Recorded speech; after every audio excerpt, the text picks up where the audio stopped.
Hello comrades, you're watching RedIvanAirsoft, and today we'll talk about uniforms and equipment of the Paratrooper of the 82nd Airborne Division at the end of the World War II, late 1944-1945. He was just a rookie trooper and he surely shook with pride. He checked on his equipment and made sure his pack was tight. He had to sit and listen to those awful engines. And today we won't discuss some random paratrooper. We will talk about a very specific one. Ladies and gentlemen, Mr. Harry Hudik, private of the 508th Parachute Infantry Regiment of the 82nd Airborne Division, veteran of D-Day, Market Garden, the Battle of Bulge, and the regiment boxing champion. And today we'll try to recreate uniforms and equipment used by Mr. Hudik with 3 minor changes which I added based on my personal preferences. Also, we'll discuss some other uniforms and equipment used by United States Army during the Second World War. And we'll start with helmet. Like Mr. Hudik, I have here early model of M1C Helmet with leather chin cap. Basically, we have a big video about M1 helmet's history on this channel, so I won't talk too much about this helmet here. The only thing I want to point two things. First, my helmet has 82nd Airborne Division's emblem here, which Mr. Hudik's helmet did not have. And also I use net here. Nets were rarely used by the end of the Second World War, but I decided to keep mine. Why? Because Call of Duty, that's why. Uniform. Initially, US infantry and airborne troops wore different uniforms. Infantry wore M41 Jacket, M1937 wool pants, M1937 wool shirt, low boots and gaiters. This uniform could be seen in most movies and video games about the Second World War, such as Saving Private Ryan and Call of Duty, while the paratroopers had jump pants and jump jacket M1942. Sometimes model of 1941 also could be seen. And based on the African experience before the D-Day, the uniform was also reinforced with canvas, which conceptually made the suit close to Gorkas 3 and 4. And maybe they even partially were its inspirations. As you can imagine, having different uniforms for different troops is a logistical disaster. That's why in 1943 the trials of the new utility M43 uniform began in Italy. However, by the time of the Normandy landing, this uniform presence in army was very limited, and it became widespread only by the end of the 1944. M43 Jacket. Jacket with lining, shoulder straps, 4 pockets, 2 patch pockets on the chest, and 2 inset pockets in the button. Buttoned cuffs. And the waist adjustment strap. This jacket was truly universal, that's why various iterations of it were adopted by United States Armed Forces and used until the end of the 20th century. And it also became an inspiration for the other countries' uniforms, including the Cuban field shirt. This picture was taken in the spring of 1945, and as you understand, wool shirt under the lined jacket would be too much. So Mr. Hudik just wore white t-shirt. I would recommend at the front t-shirts produced in correct cut. Trousers. 2 front pockets, small dog tag pocket, buttoned fly, waist adjustment straps with buttons, buttons for suspenders, 2 pockets on the back, and strap with buttons at the bottom of the leg. As you can see, there are also 2 side pockets made of canvas. These pockets were not included in the standard version of these trousers, and were sewn in by the divisional riggers for paratroopers, along with the leg ties. The leg ties on my trousers are cut off, following the example of Mr. Hudik, but these were simple straight canvas straps added to secure the pocket. Trousers could be worn with suspenders or trousers belts, for officers and for soldiers. Mr. Hudik wore them with belt only, since when you are 6'8" tall, suspenders is not an option. Boots. After the D-Day, all units were supplied with universal M43 boots, but paratroopers, if possible, tried to keep or get the pair of jump boots. As you can see, Mr. Hudik managed to save his jump boots up to 1945. In my case, this is the pair of reproduction boots produced by the At the Front company, because unlike modern Corcorans, the ATF model comes with Goodyear sole. Equipment. And we will start with belts. There are three types of equipment belts used in US Army. Rifle belt with the pouches for clips, BAR belt with magazine pouches, and the pistol belt for the rest. This belt is the model of 1936.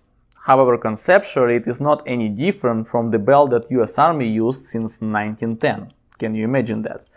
Also, this belt has three lines of eyelets. The central line is made to adjust the size of the belt using this hook, and this hook is located only on one side of the belt, unlike M1956 belt.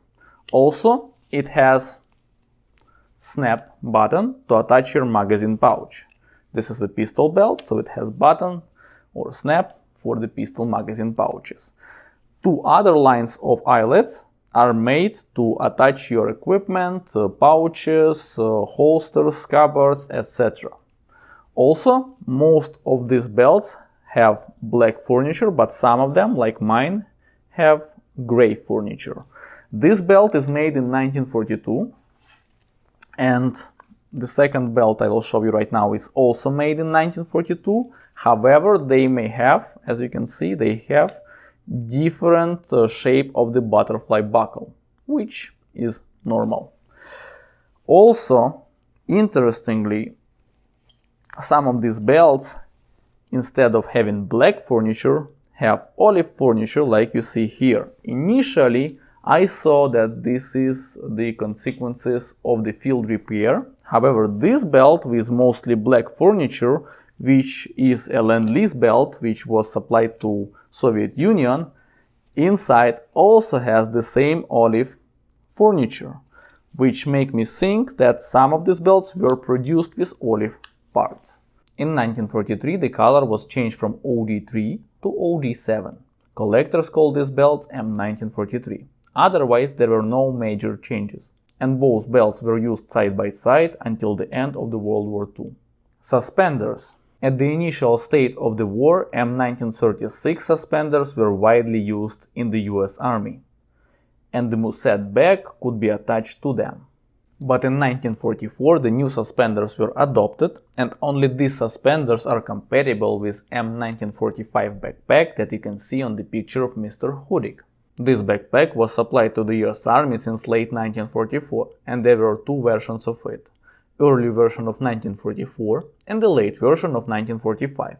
The version of 1944 saw some combats in 1945. The version of 1945 did not catch the Second World War and was used only in Korea. Among collectors, these backpacks are called M1944 and M1945, since they have a number of visual and functional differences.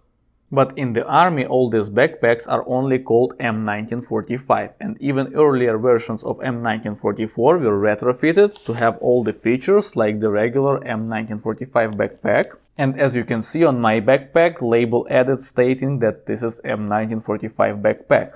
That's why it is almost impossible to find unaltered M1944 backpack these days, and even mine, I was forced to downgrade to alter it back to its original condition. But now let's talk how this backpack looks inside. It has one main compartment and two smaller compartments.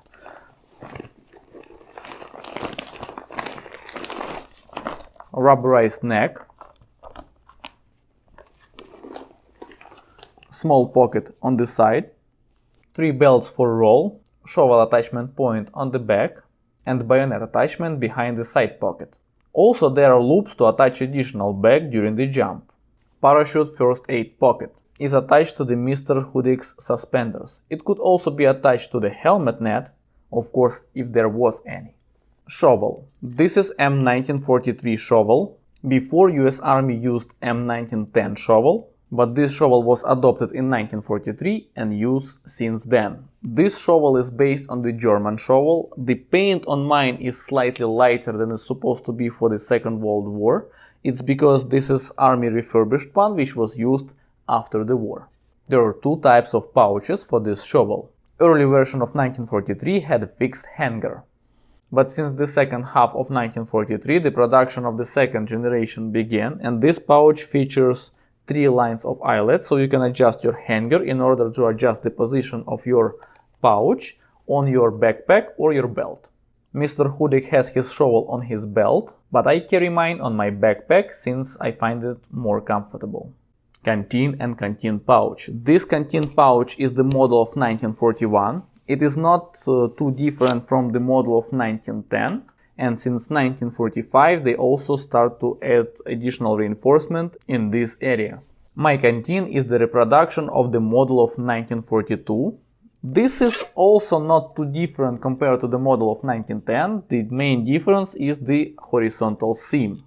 The model of 1910 had vertical seam. Few words about some elements of equipment which Mr. Hudik didn't have, but I decided to add them to my set.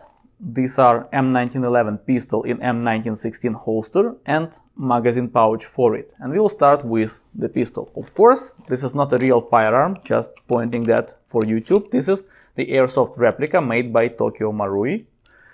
And this is M1916 holster. And the interesting thing about this holster is that when it's new, it is almost white. It is very bright. You can compare it to my hand. It is way lighter in color than my hand is, and only then, under impact of the dirt, grease, oil and sunlight, it turns to brown like you see in most movies.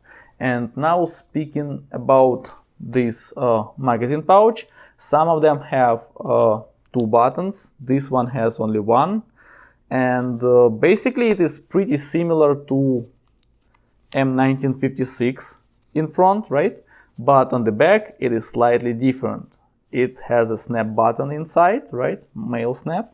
And as we discussed earlier, on your belt you have a female snap, so that's the way you attach it. You just put it inside, right, like this, and then you just snap them together. And now it fits tight, it is secured, and it won't go nowhere.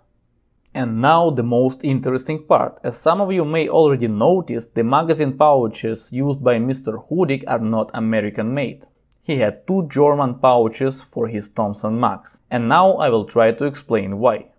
The thing is that US Army was issued with 5-cell mag pouch for Thompson 20-round magazines. And the pouches for 30-round magazines were only issued to Marines, as far as I know. All original Second World War pouches for 30-rounders had USMC stamp on them, and only some modern Indian knockoffs marked US. So US Army had several solutions for this issue. First one, and it is pretty obvious, just to use 20-round magazines. But this was not always the case. Second solution is to use 30-round magazines with pouches for 20-round magazines, and they sit there pretty tight, just sticking out a little bit. So for the infantry it is not a big deal, but for the paratroopers this solution wouldn't work because they can fly away during the jump. And next solution was to use universal M1 ammunition bag. And this was a vital option, but it also had some downsides. Also pouches crafted by the divisional riggers were used, but they were not that widely available. So the fifth solution was to use trophy German pouches for Sturmgewehr or MP40, like Mr. Hudik did. I said or because on this picture it is difficult to determine whether Mr. Hudik has MP40 or Sturmgewehr 44 mag pouches. According to the angle of inclination and width, I would say that it is a Sturmgewehr pouch. As if we look at the back of these pouches, they clearly have different angle of inclination. While Sturmgewehr magazine pouch is slightly inclined, MP40 magazine pouch is at 45 degrees.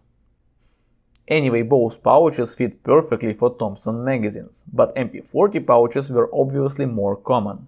Finally, one of the last elements that can be seen on this picture is M3 knife with a scabbard attached to Mr. Hudik's leg with universal strap. In my case, this is an Airsoft replica of the M3 knife made of rubber. And the scabbard. Few words about the scabbard. During the World War II, mostly M8 scabbards were used, but from the end of 1944, the M8A1 scabbard began to be produced. The main difference between these scabbards was the presence of the adapter, which was added to attach the scabbard to a pistol belt, and as a result, increased length of the strap. And this increased strap length helps us to understand that Mr. Hudik has M8A1 scabbard with cut hanger on his leg, instead of M8. Few words about firearms. By the standards, paratroopers should have used M1 Garand rifles, M1A1 carbines, and Browning M1990 machine guns. But in practice, submachine guns were very popular in airborne units. It could be Thompson, M1A1 like this, or any earlier models, or M3 grease gun. Most of these firearms, at least Thompson and Garand, were used with Kerr slings. Kerr slings were tactical slings of those days. And now, let's see how it all looks together. Is everybody happy? Cried the sergeant looking up. Our hero feebly answered yes, and then they stood him up. He jumped into the icy blast, his static line and hook, and he ain't gonna jump no more. Gory, gory, what a hell of a way to die. Okay guys, I hope you like this video, thank you for watching. If you want to help channel financially, links are in the description. Subscribe, comment, and see you soon. Bye bye. Gory, gory, what a hell of a way to die.